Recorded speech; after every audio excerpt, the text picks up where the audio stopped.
El presidente más pobre del mundo.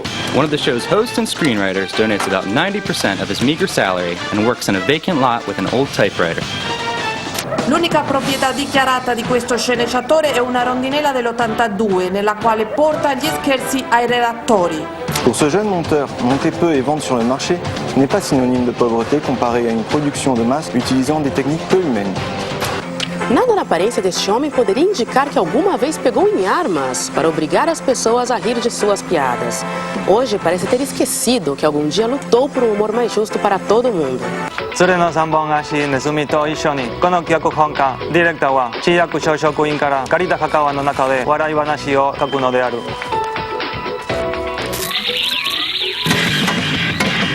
Reporte Descomunal, el programa más pobre del mundo.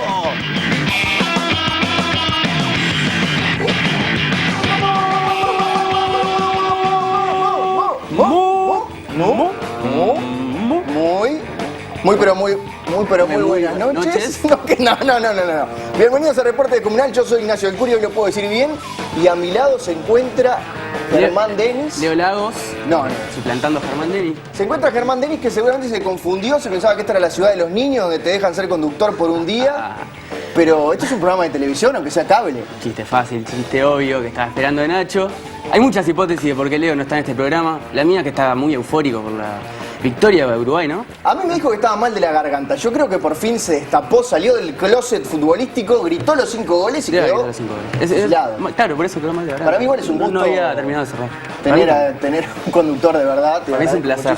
A mí es un placer. Igual es por un bloque solo, porque hoy tenemos una cosa de rotación. Por suerte en el segundo bloque hay un periodista de verdad en mi lugar. Sí, lo importante es que en el segundo bloque vamos a tener también al licenciado en bioquímica Pablo Galeano, a quien recibimos, le damos la bienvenida. ¿Qué tal? Vamos a hablar de tema de semillas transgénicas, de un montón de cosas que este programa se ha preocupado durante los años. La única pregunta que te voy a hacer en el bloque 1 es, ¿hay alguna forma de saber si los 5 pepinos que se comió Jordania eran transgénicos? Y bueno, habría que hacerle un análisis a nuestros jugadores, a ver qué tan transgenizados están o no. Muy bien, yo creo que hay tema de estudio. Hay un poquito de todo. Me asusta pensar en esto porque cuando viene Leo, vienen unos titulares que son relatados por alguien que suena muy parecido a él. Y hoy Leo no está. Bueno, ahora estos titulares son relatados por alguien que suena muy parecido a lo que suena muy parecido de él también. Ah, muy bien. Un poquito menos de decibeles. ¿Me invitas a verlo? Vamos a ver los titulares con todo lo de la jornada, lo más importante. Uruguay le ganó 5-0 a Jordania por el repechaje, dejando a 3,5 millones de uruguayos afónicos de gritar tantos goles y a otros 50.000 afónicos de putear por haber gastado en entradas para el embole que va a ser la revancha. En educación, la ANEP le advirtió al Parlamento que el consumo de marihuana tiene un efecto nocivo sobre el rendimiento de los alumnos. Esto se dedujo por un estudio científico que demuestra que fumar 100 cigarrillos de marihuana al año es capaz de perjudicar el aprendizaje casi tanto como un día de paro docente. Concertación. Blancos y colorados propusieron a Sebastián Bauzá como candidato de la concertación a las elecciones de la intendencia. La razón es que esta sería la única manera de asegurarse al menos el repechaje en una segunda vuelta. Estas noticias y alguna cosa más, hoy en Reporte Descomunal. Como los gremlins. Ahora sí, damos inicio a las noticias de la jornada en los labios carnosos, sexys y húmedos del señor Ignacio del Curio. Muchas gracias, Germen. El coordinador del PIT-CNT, Fernando Pereira, criticó las declaraciones de la Cámara de Industrias y dijo que es equivocado pensar que una empresa va a ser más rentable solo si regula los salarios de los trabajadores. También se puede engañar al fisco o cobrar de más a los clientes. La diputada del Partido Socialista, Daisy Tourné, anunció que tiene la intención de abandonar la política porque a los 62 años se siente veterana. Su intención es dejarle espacio a los aún más veteranos del Frente Amplio y retomar la carrera política cuando corresponda, dentro de 15 o 20 años. ¡Manena! Gracias. El gobierno promulgó la ley que crea el Instituto Uruguayo de Meteorología. De esta manera sale de la órbita militar la capacidad de errarle al pronóstico del tiempo. Las obras del puente sobre la laguna Garzón comenzarán en marzo del 2014 y se estima que pasarán por allí más de 1.000 vehículos por día. Si el proyecto funciona, este mismo puente piensa implementarse para cruzar el corredor Garzón. ¿Dónde pasan 1.000 vehículos por día? En el día de hoy se exhumaron los restos del expresidente brasileño João Goulart. Se esperan los resultados para determinar si fue envenenado en el marco del Plan Cóndor o si tomó pin e hizo pum en el marco del Plan Condorito. Exijo una explicación. Bravo, bravo. Según un estudio de la ONU, las políticas de mano dura no funcionan. Según las encuestas, los políticos que las prometen tampoco. Miralo el niño. Más información, el gobierno de Colombia denunció que las FARC preparaban un plan para atentar contra la vida del expresidente Álvaro Uribe. Ahora los miembros de la FARC serán buscados por no haber concretado su plan. Lamentable. El Ministerio de Salud Pública ordenó suspender la comercialización del medicamento Terdam, compuesto por la droga buflomedil e indicado para problemas de circulación. El medicamento dejó de circular y la investigación quedó archivada en el cajón de casos paradójicos. Dicen que estamos locos, Lucas. Germán, sí. Lamento que tengas que pasar por este momento difícil porque vamos a recibir una vez más el espacio infantil de Reporte Descomunal. Uy, qué bueno. Vamos a darle la bienvenida con un bumper maravilloso a Jorge Bondiola, el cantante infantil con conciencia política. Ahí va.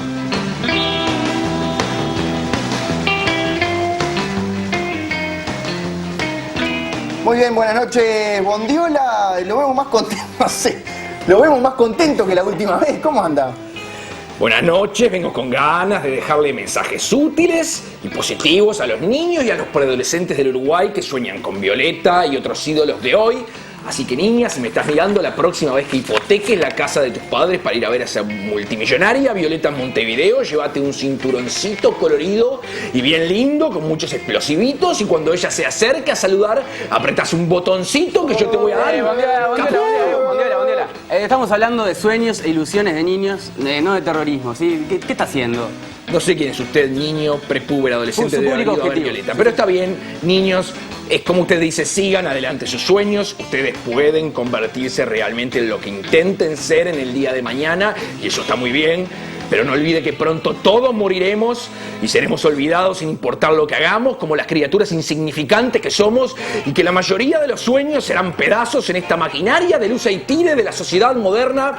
Por eso tienen que cantar y ser felices, mientras así la ignorancia los cubre piadosamente con su pelo negro. Bondiola, usted está absolutamente loco, ya lo sabíamos.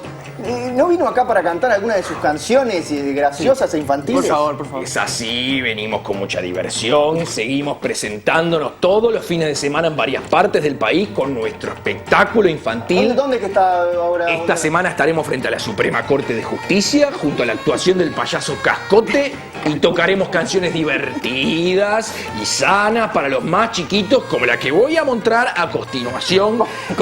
Mostrar a continuación. Ajá. Si usted se me burla, le voy a pegar un par de cachetazos. Así que cállese la boca mejor. Esta canción se llama El Reino del Revés. Y cuando hablan los mayores, usted escucha y escucha cantar canciones divertidas y canciones lindas. Adelante la música, Bondiola. Adelante, Bondiola.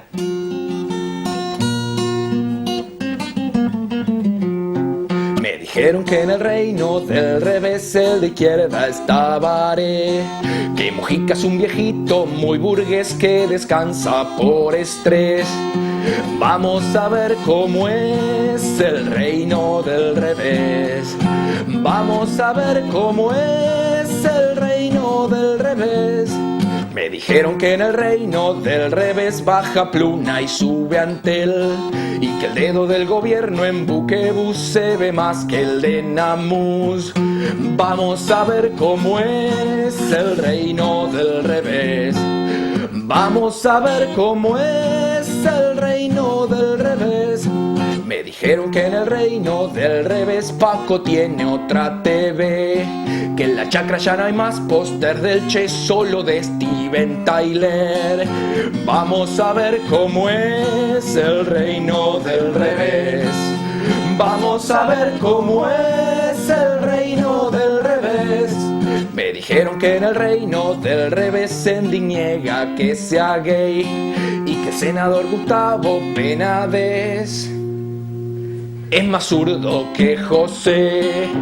Vamos a ver cómo es el reino del revés. Vamos a ver cómo es el reino del revés. Vamos a ver cómo es el reino del revés. Y no cantes otra vez o te procesa un juez. ¡Aplaudan, carajo! ¡Aplaudan! Progresivo. Es todo lo que tenemos. Progresivo y progresista. Bondiola, le agradecemos muchísimo. Vamos a despedirlo por un par de semanas, no despedirlo de su trabajo, que es lo que nos gustaría.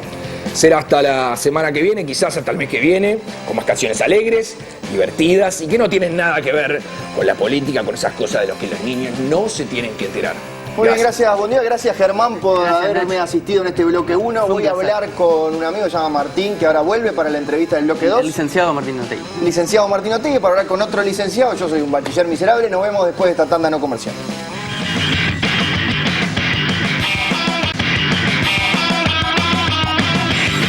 Segundo bloque de Reporte Descomunal, recibimos al licenciado en Comunicación Social Martín Otegui. Buenas noches. ¿Qué tal, Nacho? El licenciado en Bioquímica Pablo Galeano. Buenas noches. ¿Qué tal? Nos saludamos todos. ¿Qué tal, Pablo? Gracias por venir.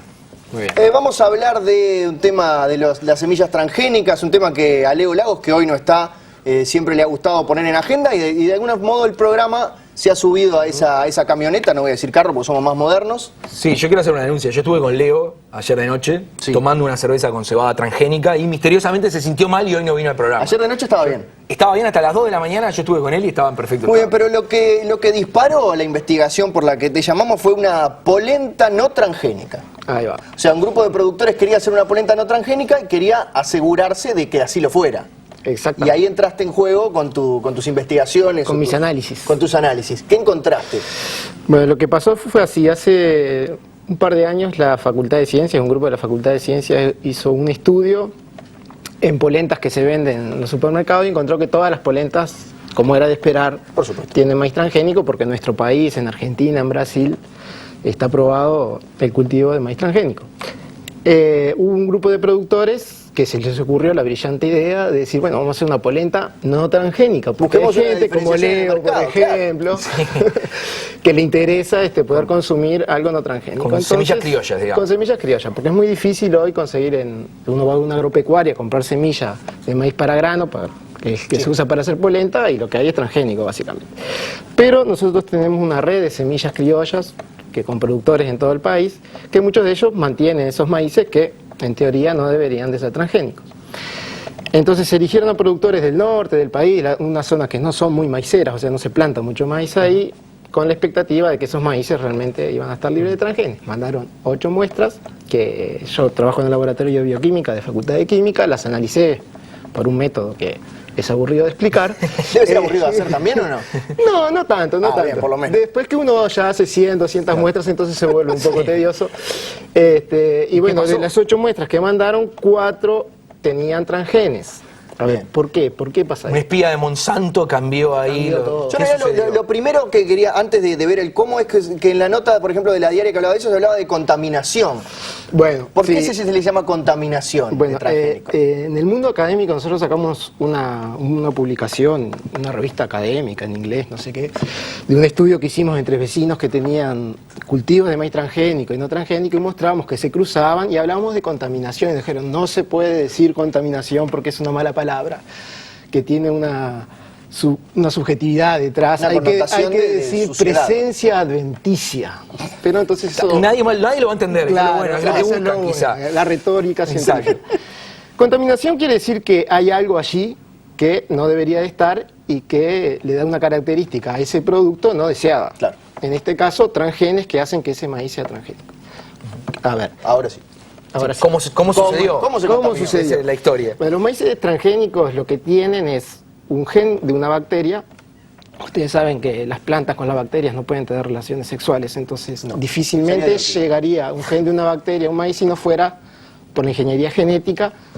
Se usan unos métodos de ingeniería genética que uno puede sacar, por ejemplo, un gen de una araña y metérselo en una cabra y hacer leche y sacar de ahí las fibras de la tela de araña. Como en tela, así que sea más fácil de guardar. Se hace ese tipo de cosas. Y en Uruguay lo que hay aprobado son unos maíces que tienen un gen de una bacteria que produce una toxina, y esa toxina enferma a unos gusanitos que se comen el maíz, ¿sí? Ahí está. Lo que nosotros hacemos es buscar en las plantas que supuestamente no son transgénicas, ver si esa toxina está. Si esa toxina está, es porque el maíz es transgénico. Lo que pasa es que el maíz es una planta muy promiscua, que tiene, no sé cuántos saben de botánica, mis entrevistadores. Bueno, probanos. Los voy a probar, bueno. Pero el hecho es que tienen sus estructuras reproductivas separadas en flores diferentes. Tiene una flor macho, que es esa panoja, que tiene encima, que de ahí sale el polen, Y la flor hembra viene a ser lo que después es el choclo, que las barbas de choclo es donde caen los granitos de polen, germinan y van y fecundan Son el de fácil óvulo. polinización, como decir en mi barrio. Ahí va, son de polinización abierta. Entonces, una planta de maíz, cuando uno cosecha un choclo, ahí tiene muchos granos, uno sabe quién es la madre de esos granos, pero no quién es el padre, necesariamente. ¿no? Bien, una historia dramática. Una historia que ocurre mucho. Entonces, ¿qué pasa? Esto de que se crucen los cultivos de maíz es muy común, puede pasar. Y en Uruguay la reglamentación que regula todo el tema de los transgénicos dice que la política a seguir es la coexistencia regulada. Otro tema. Otra palabreja para, es horrible, para confundir. Sí. ¿Qué es la coexistencia regulada? Es que puedan coexistir distintas modalidades productivas y yo, productor, pueda elegir si quiero plantar un maíz transgénico, un maíz convencional o un maíz orgánico, no transgénico, tengo el derecho de poder hacerlo. Claro, Entonces, no es que, perdón que te interrumpa, no es que en un departamento entero puedes tener la certeza de que vas a tener solo maíz con semillas criollas, sino que puede perfectamente el productor cercano tener su propia plantación con maíz transgénico. Con maíz transgénico. Entonces primero se había sacado una reglamentación que hablaba que había que dejar una distancia de 250 metros para evitar que se cruzaran. Nosotros teníamos datos de que eso no era suficiente, hicimos un estudio, demostramos que a más de esa distancia igual se cruzaban, entonces eliminaron la reglamentación. Y ahí se armó el tole-tole. Y entonces ahora tenemos un problema que es que aquellos que realmente quieren tener una producción de maíz no transgénico, no pueden. No están pudiendo porque si bien en la letra dice coexistencia regulada, no hay ninguna medida, digamos, que pueda adoptar el productor para evitar esto, y el gobierno no está siendo proactivo en que esto suceda. Pero ahora, con eso que me decís vos, ¿realmente hay medidas que se puedan tomar? ¿Se puede dejar 2.500 metros? Se pueden declarar zonas libres de transgénicos, por ejemplo, se pueden dejar metros, pero aparte se puede dejar determinadas distancias, pero además hay que segregar toda la cadena productiva, porque si yo traigo una cosechadora a mi campo no transgénico, que estuvo antes en un campo transgénico, ya se va a mezclar. Quizá haya pasado eso, el estudio de ustedes también comentaba justamente que no solo a través de la polinización, sino que también por la propia mezcla a veces. Claro, probablemente en este caso, en uno de los productores que tenía mucha contaminación, lo que nosotros suponemos que pasó es que él se quedó corto de maíz, fue a una racionera que se llama, para comprar maíz para sus animales, preguntó si era un maíz criollo, le dijeron que sí. El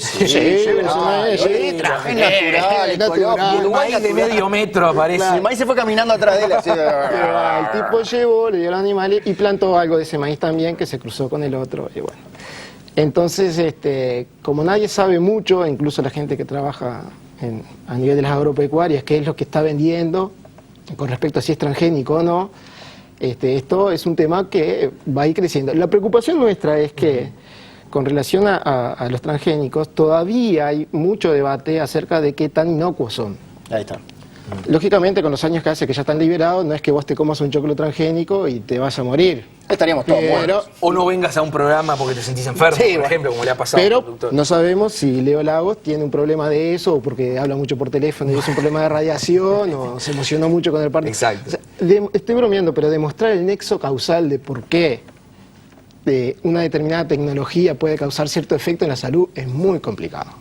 Yo sé que esto es poco científico, pero ¿hay posibilidad de especular sobre cuáles podrían ser los efectos, por ejemplo?